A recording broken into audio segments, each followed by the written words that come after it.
Nag-promise ka sa akin na hindi ka malilate. Sinundo ko pa si Mary Ann. Nag-promise ka rin sa akin na hindi mo isasama yung Mary Ann yan. Okay. Kaya ako sinama si Mary Ann kasi mag-una kami. At syempre, ikaw ang gusto kong unang makaalam ng dahil ikaw ang best friend ko. Akala ko'y panghabang buhay na kapiling ka. Lahat na yata inika'y para Get out of my way.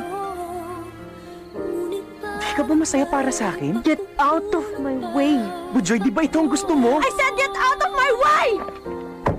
Ano bang nangyayari sa'yo? Wala kang pakialam!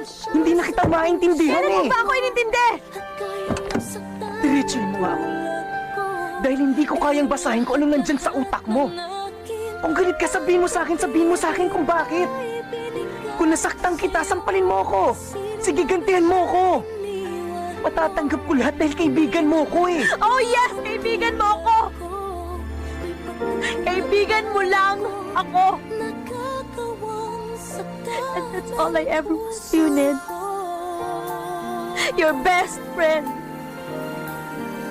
Takuhan mo kung may problema ka.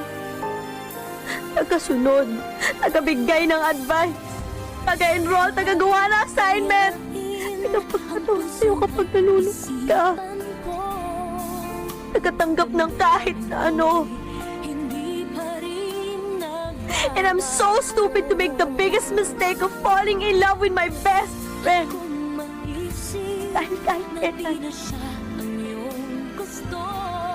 hindi mo naman ako makikita eh.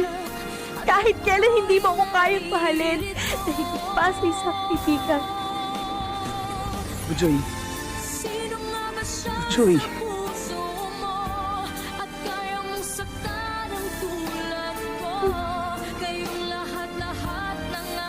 Ngayong alam mo na, I think you can get out of my life. Bujoy, mahal kita. Mahal kita, Bujoy. Mahal na mahal kita, kaya siguro duwag ako. Kung magkarelasyon tayo, paano kung masaktan kita? Bujoy, baka pa ito, Bujoy, na kaibigan ko. Wala pa.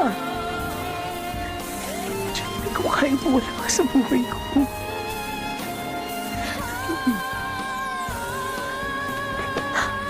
Anong gusto mo sabihin ko, Ned? Anong gusto mong maramdaman ko?